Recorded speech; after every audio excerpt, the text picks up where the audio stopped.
Hello and welcome back to CircuitSaid.com.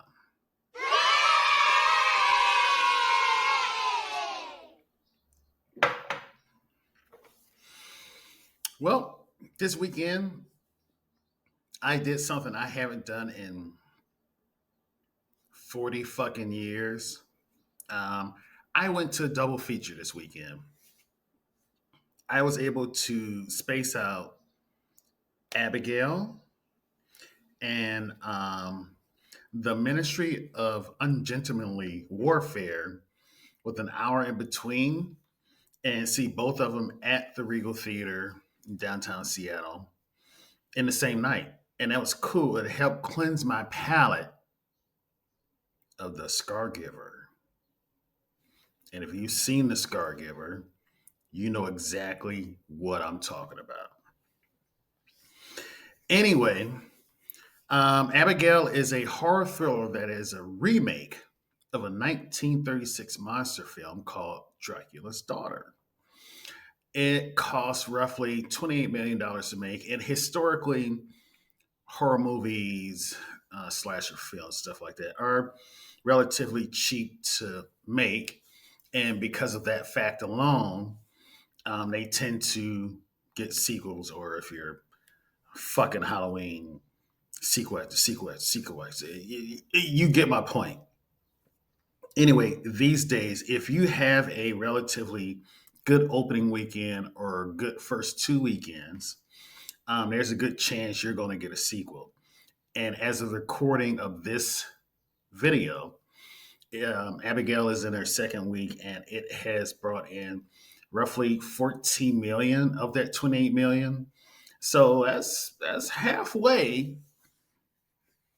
So they could be staring down a sequel, and they could easily do that. The movie start. Wait. I'm not going to do a lot of spoiling, but I'm going to throw up the spoiler warning anyway, just so y'all can go check this out if you haven't seen it already. Come back, let me know what you think down in the comments. And there's your spoiler warning. Anyway, the movie stars Melissa Barrero. It has just been an entire weekend of hot ass Hispanic women. I mean, just wait until you see my review for the Ministry of Ungentlemanly Warfare and see who's in that one. Alicia Ware, and this little girl did like all of her own stunts, which was impressive. It's I didn't know who she was before this, but she was definitely the star of the show in every scene she was in. Um, Dan Stevens. Oh, he was in the last Godzilla Kong movie, and I know I've seen him somewhere before. Come at me in the comments. Remind me where I've seen him before. William Catlett, who had a developing thing with Melissa that I really wanted to see play out because she's about to go black and never go back, and it never developed. Catherine Newton, you probably remember her from Friday, Freaky Friday, Killer Friday, and those Ant Man movies. And Kevin Durant, who's been in a lot of stuff. Great Canadian actor. Really like him a lot. Anyway, the base of this story is when you go in for a job interview, ask questions, motherfucker. Okay. How much does it pay? How long is it going to take? When is it going to happen? Is this shit going to get me killed? These are questions that you should ask during the interview before you sign on the dotted motherfucking line. This movie personifies that. Have a list of questions when you go into an interview. Trust me, because you might get wind up getting your head ripped off by a little ballerina vampire bull, some bullshit like that.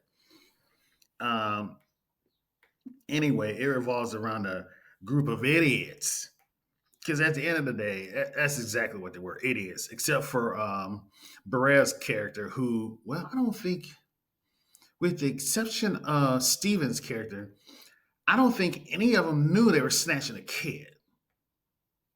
So yeah, it revolves around the story of them basically fucking around and finding it out. You snatched the wrong little girl, you get your hair ripped off. Asked a few questions during the interview, motherfuckers. Um, these guys snatched a little girl, and they plan on ransoming her back to her parent. Only little do they suspect that she's hiding a pretty deadly ass secret, and they found out the hard way what that is.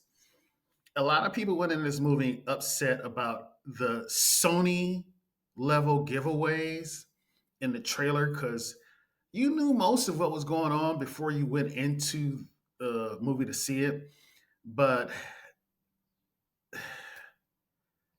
they kind of had to do that in order to sell the movie. To get asses in seats, they had to give you that desire to go want to go see it. And that's why they did what they did. Oh, I forgot to mention Giancarlo was in this movie too. Um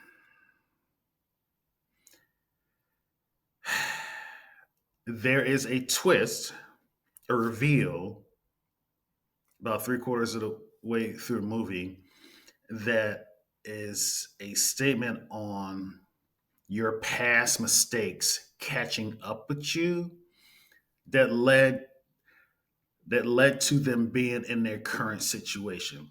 If they made better choices, if they hadn't done what they did in their past, they wouldn't be trapped with a vampire ballerina in a giant scary ass mansion right now.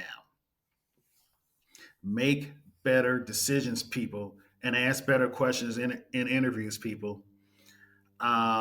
This was a really, really good time in the theater. Um, it had dark humor to it. It had a lot of vampire tropes that turned out not to be that true, except for one. And once you see what the one is, you okay, yeah, that one still works, but everything else just is like everything else they tried was just like, yeah, this shit ain't working out. Um, there was a bonding and understanding between Barrera and Weir's character in the movie that probably saved her ass towards the end of the movie because they realized that the mistakes they had made were because of parenting issues, and they get it. So I really had fun in this movie.